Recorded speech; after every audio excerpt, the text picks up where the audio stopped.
Hi, I'm Havanka, and I'm here to continue our Building Character series. The next character trait I'd like to talk about is arguably the most important one, and that is humility.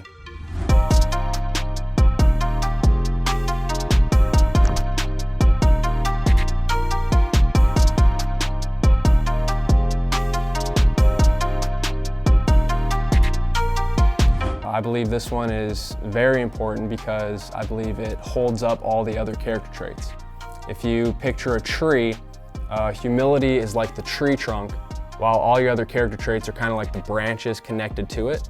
And just like a tree, how the life source and the nutrients travels through the trunk to reach the branches so that they can produce fruit, I believe the same is true with our character.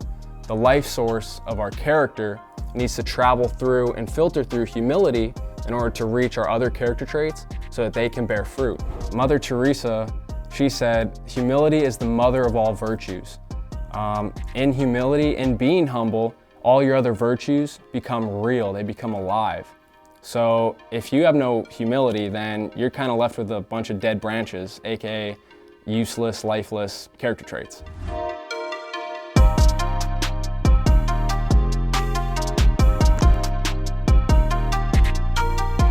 I'd like to now address kind of like a misconception some people might have regarding what humility looks like or what it is.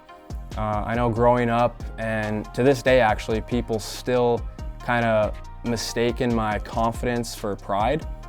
They kind of see a young guy like me and they're like, oh, look how confident he is, he needs to be more humble, or they think confidence and humility kind of contradict each other, which they can when your confidence isn't rooted or anchored in humility.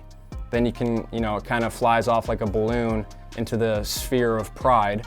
But in my case, my confidence is rooted in humility, and it's from me knowing who I am in Christ and my identity in Christ. Some people think that humility looks like you need to walk around all lowly and timid and woe is me and look how, weak I am compared to this person, or less I am compared to this person. No. True humility, as Rick Warren would say, is not thinking less of yourself, it's thinking of yourself less. True humility is seeing other people's gifts, talents, and abilities and not feeling threatened by them. Even if their abilities is better than your own, because that's not what defines you. Man's praise nor shame is what defines you. Your identity in Christ and knowing your worth in Him is what defines you. And once you realize that, all that striving to be better than everybody else and all that boasting about, oh, look at my gifts, my talents, my abilities, that all fades away and it dies because you're solely content of who you are in Him. And then when you realize that, that's when you can truly walk in godly confidence. That's when you can walk in confidence you never walked in before.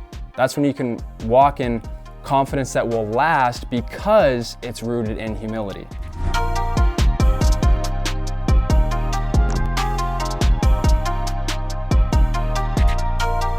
So let's see what the Bible has to say about humility.